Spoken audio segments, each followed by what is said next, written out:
ఎట్లా గురువు ఇది? అంటే ఇది శాస్త్రమా? అంటే జ్యోతిష్యం అంటే ఒక నమ్మకం అనుకుంటాం మేము. కాదండి. జ్యోతిష్యుడికి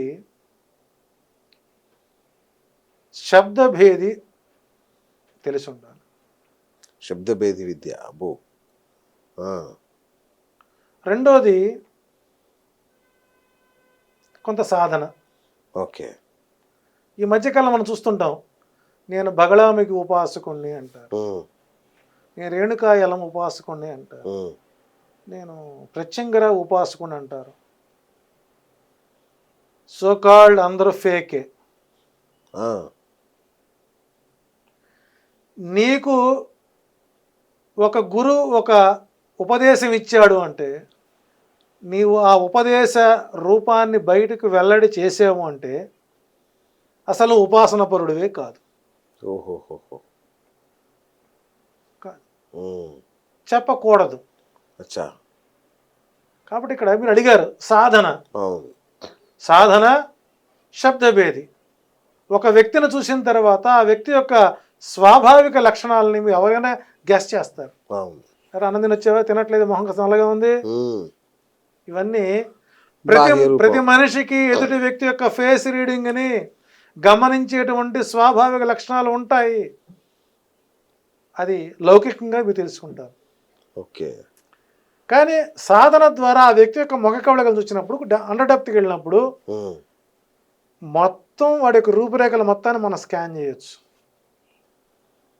జ్యోతిష్యుడు ఒక కుక్క లాంటి వాడు నా దృష్టిలో. హ్మ్. అంటే కుక్క అంటే మళ్ళీ అవమానపడమాకండి. అయ్యో! కుక్క శునకం అది నమ్మకం. హ్మ్. వేమన చెబుతాడు, చీమ సుజ్ఞాని, కోడి కాలజ్ఞాని, కుక్క యోచన జ్ఞాని, పంది పరమజ్ఞాని. సో జ్యోతిష్యుడు పంది కంటే పనికిమాలినాడు. అయ్యయ్యో! మాకంటే పందులు గొప్ప, దానికి పరమజ్ఞాని. పరమజ్ఞాని. పరమజ్ఞాని కుక్క యోచన జ్ఞాని. సపోజ్ మీ శ్రీనివాస కుక్కకు బిస్కెట్ వేయాలనుకోండి, హ్మ్. ఆ బిస్కెట్ వేస్తున్నప్పుడు అది కిందకి పైకి చూస్తుంది ముందు. హ్మ్. మిమ్మల్ని మొత్తం బాడీ స్కాన్, వీడు ఏ లొకేషన్ నుంచి వచ్చాడు, Hmm. వీడి ఆధార్ కార్డు ఏంటి, వీడి పాన్ కార్డు ఏంటి, అసలు వీడి క్యారెక్టర్ ఏంటి, మొత్తం గెస్ట్ చేసిన తర్వాత అంటే అది స్కాన్ చేసినప్పుడు తోకూపుతుంటుందట. అవును. అంటే మిమ్మల్ని స్కాన్ చేస్తున్నట్టు లెక్క. ఓకే. ఎస్ రైట్, శ్రీనివాస్ మంచివాడు అన్నప్పుడు ఆ బిస్కెట్ తింటుంది. ఓహో! అప్పుడు మీకు అనుకూలంగా మారుతుంది. కాబట్టి ఇక్కడ జ్యోతిష్యుడి దగ్గరికి వెళ్ళినప్పుడు ముందు ఆ వచ్చిన వాడు మమ్మల్ని స్కాన్ చేయాలి. That's what. అదే అసలు జ్యోతిష్ని గుర్తించడం ఎట్లా? అసలైన జ్యోతిష్ని ఎలా గుర్తించాలి? ఒకటి, జ్యోతిష్యుడికి గణిత శాస్త్రం మీద పట్టు ఉండాలి. ఓకే. ఒకసారి కేఎస్ విశ్వనాథ్ గారితో నేను విభేదించాను స్ట్రైట్గా స్టేజ్ మీద. నేను రవీంద్ర భారతిలో, హ్మ్. నీకు ఎవడో డబ్బులు ఇచ్చాడు నిన్ను ప్రమోషన్ చేయడం కోసం, ఫలాని వారికి మాత్రమే వేద గణితం అంకితం. ఆ! మీరు డబ్బులు తీసుకొని ప్రమోషన్లుగా ఆయన పేరు చెబుతున్నారు. కేఎన్ రావు గారు ఉన్నారు, బివి మోహన్ రెడ్డి గారు ఉన్నారు, రాజనాల్ గారు ఉన్నారు, నట సార్వభౌమ ఎన్టీఆర్ గారు ఉన్నారు, మన బాలయ్య బాబు గారు ఉన్నారు. వీళ్ళందరూ జ్యోతిష్యులు కాదా? వేద గణితం వచ్చిన వాళ్ళు కాదా? ఆ! అంటే మీకు ఆయనకి 50,000 ఇచ్చేసరికి మీరు యాడ్ ఇచ్చేసారు. వారికి ఒక్కరికే సొంతం వేద గణితం అని. బాలకృష్ణ గారికి కూడా వచ్చా? బాలకృష్ణ గారు అద్భుతమైన జ్యోతిష్యుడు, నారసింహ ఉపాసకుడు. నువ్వు కూర్చోగలుగుతా? రోజు 4 గంటలు పూజ చేస్తాడు, నేను చేయలేను. 4 గంటలు. ఎస్. జ్యోతిష్యుని గౌరవించడంలో సంస్కారం వ్యక్తి బాలకృష్ణ గారు. హ్మ్. ఆయన ట్రాన్స్లో ఎంత చక్కగా మాడతాడు. ఆయన ముఖ్యమంత్రి అవుతాడా అండి? ఏమండి, ఆయన ముఖ్యమంత్రి అవుతాడా? అంటే ఆయన జ్యోతిష్యంలో ఉందని చెప్తారు కొందరు. మనం భవిష్యత్తులో జ్యోతిష్యం గురించి నాయకులు మాడదలుచుకోలేదు కాబట్టి మనం అచ్చా, ఓకే. మీరు దానికి నిబంధన పెట్టుకున్నారు. రైట్ కాబట్టి రైట్. ఇక్కడ ఏంటంటే అందరూ జ్యోతిష్యులే. హ్మ్. ఏదంటారే సామెత, అందరూ వైష్ణవులే కోడి మాయం. అడవిల పుట్ట మాయమైనట్టుగా అవును. అందరూ దొంగలే. ఓకే. అందులో మరి ఎట్లా మరి? అందులో అంటే ఇక్కడ సపోజ్ మీకు తలనొప్పి వచ్చింది, మీ ఇంట్లో అనాసినో జమాల్జినో వేసుకుంటారు, అవును. తగ్గుతుంది. ఆ ట్యాబ్లెట్ పవర్ 6 hours, ఆ మళ్ళీ వస్తుంది, మళ్ళీ వేసుకుంటారు. అవును. ఆ నెక్స్ట్ ఏం చేస్తారు? ఒక ఫార్మసిస్ట్ని కలుస్తారు. అవును. ఏమంటే తలనొప్పి ఉందంటే వాడి మాత్రం ఇంకోటి టాబ్లెట్ ఇస్తాడు. అవును. ఒక 2 రోజుల పాటు తలనొప్పి ఆపుతుంది, మళ్ళీ స్టార్ట్ అవుతుంది, మళ్ళీ ఒక ఆర్ఎంపీ వాడు కొంతకాలం, మళ్ళీ పిఎంపి కొంతకాలం, అక్కడ నుంచి డాక్టర్, ఆ, అక్కడ కొంతకాలం, అక్కడ నుంచి చివరికి. పెద్ద హాస్పిటల్. అంటే ఇక్కడ జాతకం తెలుసుకోవాలనుకున్న వారు ఆరంభంలోనే మీకు వచ్చిన సమస్యని ప్రఖ్యాతమైన జ్యోతిష్యులను కలిసినప్పుడు నేను మొత్తం ఆయన చెప్పగలుగుతాడు. ఓకే, మనం ఏం చేస్తున్నాం, ఒక వ్యాధి అందరి దగ్గర తిరిగి తిరిగి తిరిగి కరెక్ట్. అవును. చివరి క్షణంలో 24/7 జ్యోతిష్యులు బాగున్నారని కలుద్దాం అని అంటే అంతా పోయి మాకు రోగం ముదిరి మా దగ్గరికి వస్తారు, మేము ఆ కురుపుని తీసేసి మేము ప్రక్షాళన చేయాలంటే కష్టం. అంతటి గజేంద్రుడు లావక్యంతయ్యూ లేదు, ధైర్యము విలోలంబయ్య తనువులు టావులం తప్పుతున్నది అన్న అంశాల్లో విష్ణుమూర్తి కూడా నేరుగా వచ్చి ఆ మొసలిని సంహరించవచ్చుగా. సంహరించాడా?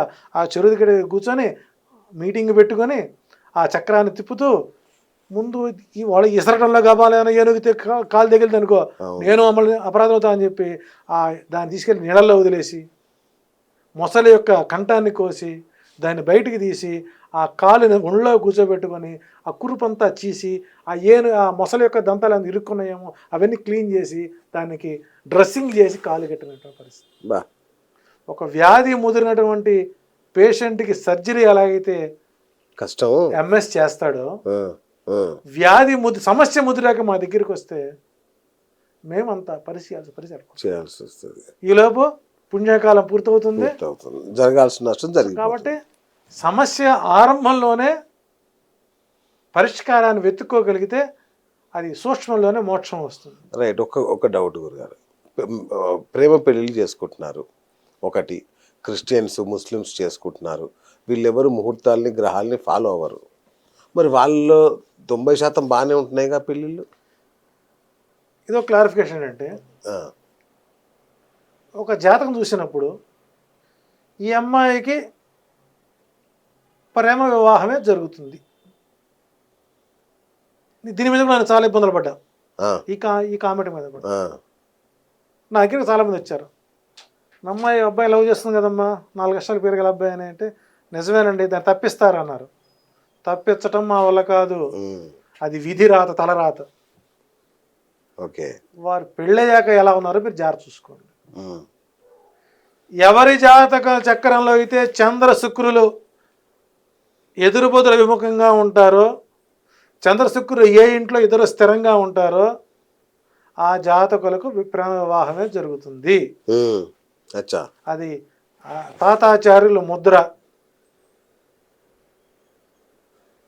అది కులాంతరమా, మతాంతరమా? ఇంకో కొత్త ట్రెండ్ వచ్చింది, ఈ ప్రేమించే అబ్బాయిలు వచ్చి ఈ అమ్మాయిని ప్రేమిస్తున్నానండి, నాకు ఈ జాతకం కలుస్తుందా? అరే పిచ్చి పనికిమాలోడా, ప్రేమకి జాతకంతో పని ఏంట్రా?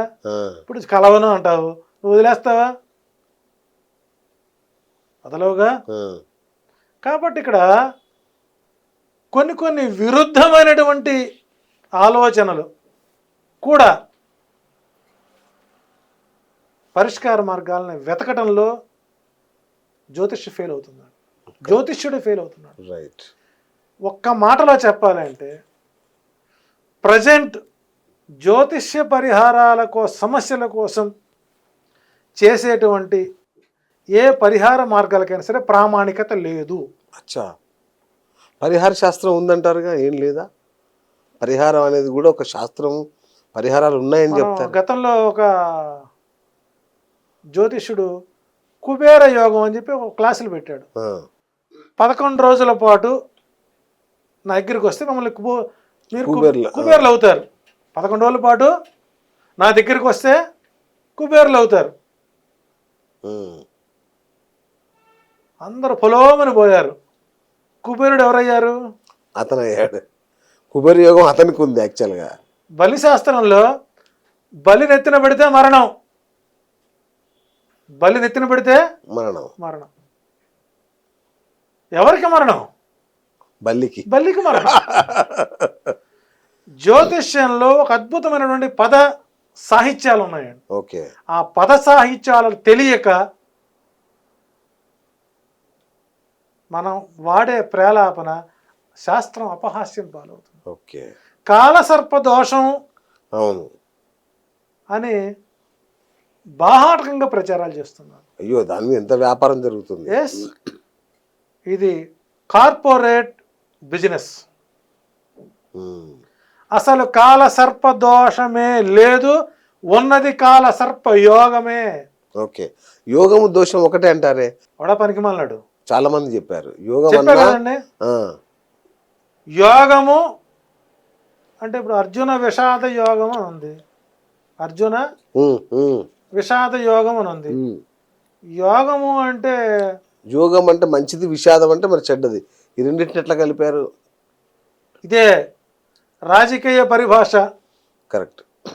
ఆధ్యాత్మిక పరిభాష. జర్నలిస్ట్ పరిభాష, విలేకరి పరిభాష, ఆధ్యాత్మిక ఉంటాయి కదా. అవును. మన వాళ్ళు అంటే I am going to bazaar, I see a పాము, బట్ అయితే కొట్టేవాడే కానీ దుడ్డు కర్ర చేయమే నహి హై. సూపర్. ఇప్పుడు ఆస్ట్రాలజర్స్ ఎంగిలి మెతుకులతో చదువుకున్న వాళ్ళు తప్పితే ఒక గురువు దగ్గరికి వెళ్ళి గురువు గారు శుశ్రూషలు చేసి నేర్చుకున్నటువంటి వారు ఆంధ్రప్రదేశ్ తెలుగు రాష్ట్రాల్లో గట్టిగా 10 మంది ఉన్నామండి. అంతే.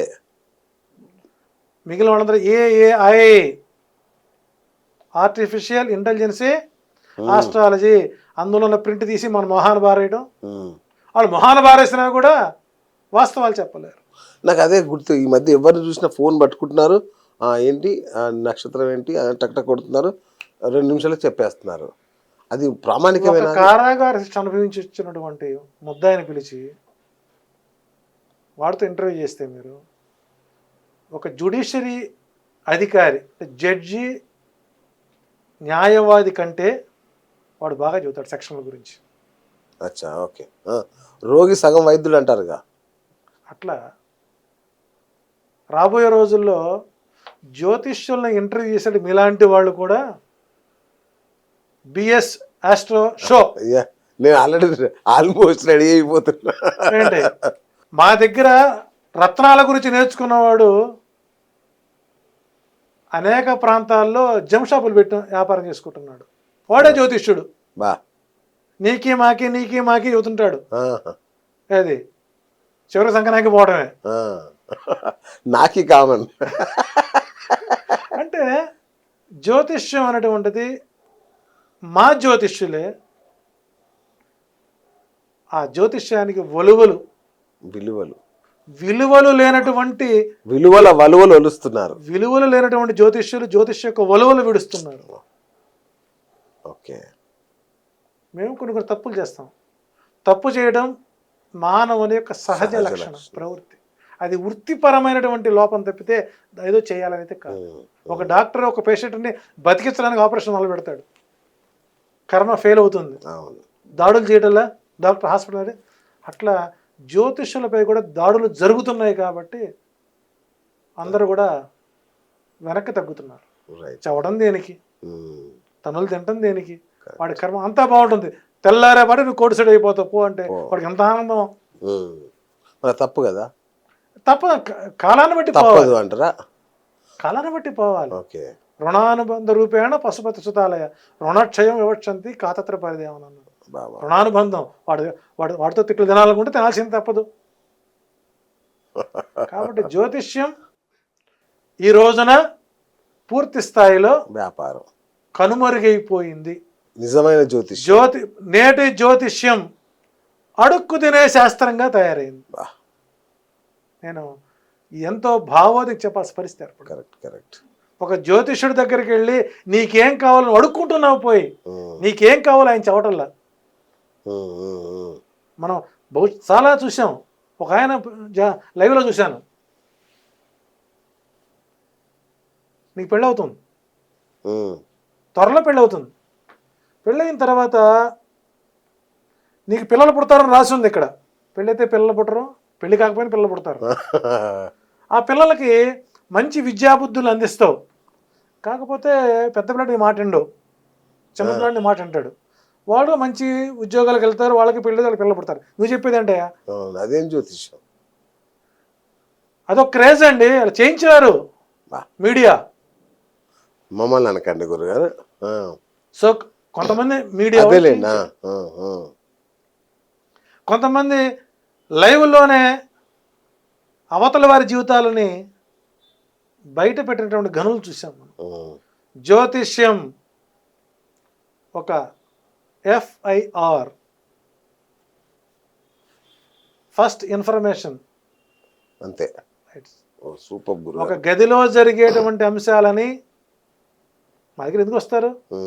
ఒక గురువుగా మనకి వస్తారు, దైవంగా వస్తారు. అంతే కదా. అవును. వాళ్ళ కష్టాలతో మాకు చెప్తారు. ఆ కష్టాల మొత్తాన్ని మేము ఎన్కాస్ట్ చేసుకున్న, బయటికి చెప్పుకున్న మాతర నీచులు సమాజంలో ఇంకెవరు లేరండి. అటువంటి నీచులు వ్యక్తిగత జీవితాల్లోకి జరబడి వాళ్ళని బజారు పెడతాం వల్ల ఈ రోజున జ్యోతిష్యం అడుక్కు తినే శాస్త్రంగా మారిపోయింది. మాకంటే కోయి దొరలు బాగా చెబుతున్నారు, చిలక జ్యోతిష్యం కూడా చెప్పుకుంటున్నారు. వాళ్ళకంటే దారుణమైనటువంటి పరిస్థితి దిగజారిపోయింది ఆస్ట్రాలజీ అని చెప్పడానికి నేను సిగ్గుపడతలేదు. కానీ చాలా సంతోషం గురుగారు, అట్లీస్ట్ మీరన్నా ఒప్పుకున్నారు నిజాలని. అంటే జ్యోతిష్యం ఎలా తయారైందని చాలామంది చెప్పరు, మీరు అంత ధైర్యంగా, ఎందుకంటే మీరు ఎప్పటి నుంచో మీ సంచలనాలకు మారిపోయారు మీరు. కానీ గురుగారు ఈ సమయాభావం వల్ల ఇది ఇంపటితో ముగిస్తున్నాను. కానీ పెళ్ళిళ్ళు ముహూర్తాలకు సంబంధించిన నా దగ్గర చాలా సందేహాలు ఉన్నాయి. మరొక సెషన్ రాబోయే రోజుల్లో లగ్నాల మీద చూద్దాం, వివాహ ముహూర్తాలు, లగ్న దోషాలు, లగ్న దోషాల మీద మనం ఒక్క ఎపిసోడ్ చేయాలి గురుగారు, తప్పకుండా. థ్యాంక్ యూ గురుగారు.